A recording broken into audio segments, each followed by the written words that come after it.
Je voudrais encore une fois féliciter le maire de la commune de Grand Popo. À cette étape, il est attendu du préfet de donner des conseils. Heureusement, dans notre cahier de charge avec la République, l'assistance conseil reste notre matière principale. Et mon premier conseil à vous est vous dire que les portes de la préfecture, le téléphone du préfet et des autres membres du commandement territorial sont grandement ouverts. Prévenir vaut mieux que guérir. À tout moment, à n'importe quel moment, quand vous avez besoin de nos conseils, n'hésitez pas.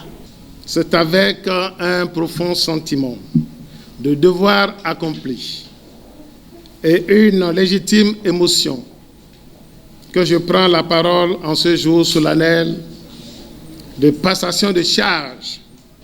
Cette cérémonie marque l'aboutissement d'un cycle républicain et l'ouverture d'un nouveau chapitre pour notre commune.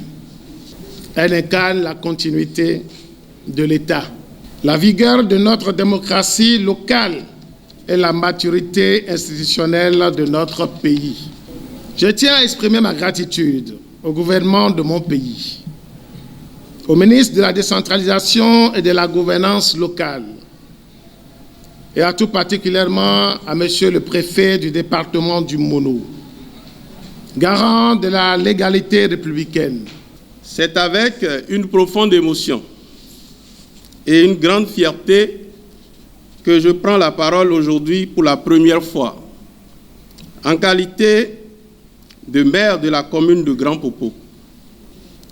Je mesure la responsabilité qui m'est confiée.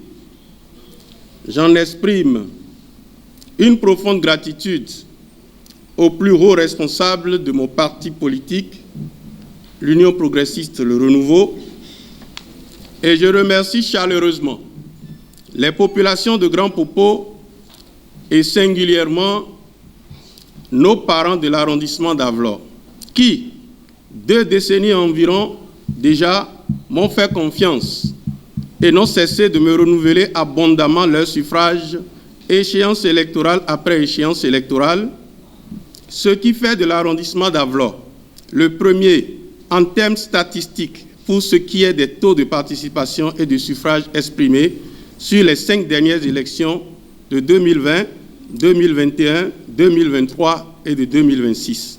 Je souhaite que nous travaillions main dans la main, dans un esprit constructif et serein pour l'intérêt général.